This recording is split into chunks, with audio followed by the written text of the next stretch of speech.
Bonjour à tous, ici Emmanuel et bienvenue sur la chaîne Emmanuel. Ravi de vous retrouver comme à chaque fois. Aujourd'hui, je vais vous montrer comment est-ce qu'on réalise ça.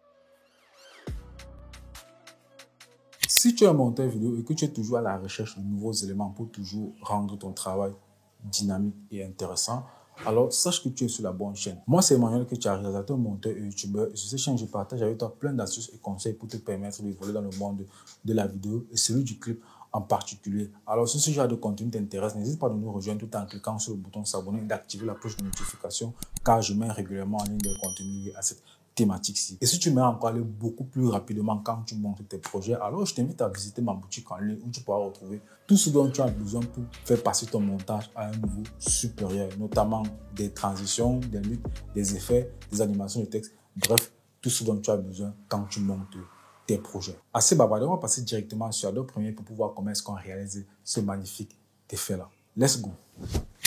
Voilà, on se retrouve rapidement sur Adobe Premiere Pro. Moi, je suis sur la version 2024, mais n'ayez crainte, cet effet fonctionne sur toutes les versions de Premiere Pro et voire même d'autres logiciels. Donc, pour ce faire, c'est très simple. Moi, j'ai déjà aligné les images sur lesquelles je vais appliquer cet effet. Donc, il est question de créer juste l'effet sur une image et de le dupliquer sur les autres images. Donc, pour ce faire, je vais me servir de ceci comme background.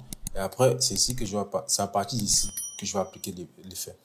Donc, pour ce faire, je vais venir dans mes effets.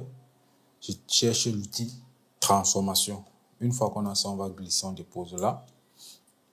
Une fois que c'est là, qu'est-ce que moi je vais faire? Je vais venir ici. Je vais prendre la position. Je vais cliquer là. Je vais peut-être soulever la position. Voilà. Je repousse cette clé au début. Et pile à cet endroit-ci, je vais le faire redescendre. Et je vais faire un clic droit là. Progressif. On a déjà ça. Voilà. Ça, c'est déjà pas mal. Mais il faut que ça soit un peu beaucoup plus stylé. Pour ça, on va venir ici, on va cocher utiliser l'angle d'obturation. Une fois que c'est fait, on va mettre ici 200. Et voilà ce qu'on a. Maintenant, qu'est-ce que je vais faire? Je vais essayer de rapprocher ceci ici. Je rapproche ça, ça, là. Et je rapproche aussi un peu ça, là. Je pense que c'est tout.